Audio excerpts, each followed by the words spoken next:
በልብ ያለ ሁሉ አይወራም፣ ውስጥ የቋጠረ ሁሉ አይነገርም። አንዳንድ ጉዳዮች አሉ ከሰዎች የምንደብቃቸው፣ በልባችን አፍነን ይዘን የምንሰቃይባቸው።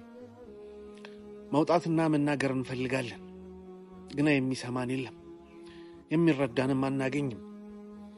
በመልካም እንናገራለን፣ ሰዎች በመጥፎ ይረዱብናል።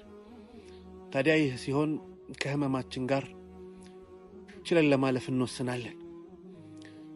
ውስጣችን አፍነን አንዳንዴ በለቅሶ አለፍ ሲልም በመብሰልሰል እናሳልፈዋለን። ወዳጄ አንድ መንገድ አለ። አላህ እኮ አለን ወዳጄ። መናገር በፈለግንበት ጊዜ ሁሉ የሚሰማን ጌታ አላህ አለን። አላህ አለን አልሐምዱሊላህ። የማይሰለቸን፣ በመጥፎ የማይተረጉምብን፣ የሚረዳን፣ ከማንም በላይ ደግሞ መፍትሄ የሚሰጠን ጌታ አላህ አለን። ይህንን ደግሞ ያዕቁብ አሳይተውናል። ኢነማ አሽኩ በሲ ወሑዝኒ ኢለላህ። ብሶቴንም ሐዘኔንም ለቅሶዬንም ለአላህ ነው የማደርገው፣ ለአላህ እንጂ ለማንም አልናገርም ነበር ያሉት። ወዳጄ አንተም ለአላህ እንጂ ለማንም አትናገር። አላህ ፊት እንጂ ለማንም አታልቅስ። ለአላህ እንጂ ምንም አትበል።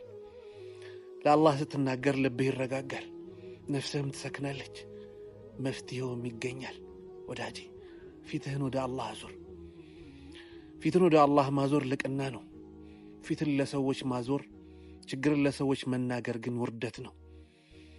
አላህ አለን፣ እሱ ይበቃናል። አልሐምዱሊላህ።